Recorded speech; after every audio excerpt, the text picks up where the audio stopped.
ಎಲ್ಲರಿಗೂ ಶುಭೋದಯಗಳು.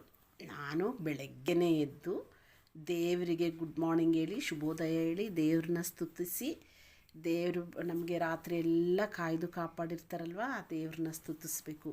ಯಾಕೆಂದರೆ ದೇವ್ರ ವಾಕ್ಯ ಹೇಳ್ತದೆ, ಜ್ಞಾನೋಕ್ತಿ 27:14 ಮುಂಜಾನೆ ಎದ್ದು ತನ್ನ ಸ್ನೇಹಿತನನ್ನು ದೊಡ್ಡ ಕೂಗಿನಿಂದ ಆಶೀರ್ವದಿಸುವವನು ಶಪಿಸುವವನೆನಿಸಿಕೊಳ್ಳುವನು ಅಂತ. ಯಾಕೆಂದರೆ ನಾವು ಬೆಳಗ್ಗೆನೇ ಎದ್ದು ದೇವ್ರನ್ನ ವಂದಿಸ್ಬೇಕು, ದೇವ್ರನ್ನ ಸ್ತುತಿಸ್ಬೇಕು, ದೇವರಿಗೆ ಗುಡ್ ಮಾರ್ನಿಂಗ್ ಹೇಳಬೇಕು. ಆಮೇಲೆ ನಮ್ಮ ಸ್ನೇಹಿತರಿಗೆ, ನಮ್ಮ ಜೊತೆಗಾರರಿಗೆ ಗುಡ್ ಮಾರ್ನಿಂಗ್ ಹೇಳಬೇಕು. ದೇವರ ವಾಕ್ಯ ಹಾಗೆ ಹೇಳುತ್ತೆ. ಯಾಕೆಂದರೆ ದೇವರು ನಮ್ಮನ್ನು ಕಾಯ್ದು ಕಾಪಾಡಿರ್ತಾರಲ್ವ, ಆತನಿಗೆ ಫಸ್ಟು ಸ್ತುತಿ ಸ್ತೋತ್ರ ಹೇಳಿ ದೇವರೊಟ್ಟಿಗೆ ಫಸ್ಟ್ ಮಾತಾಡಬೇಕು.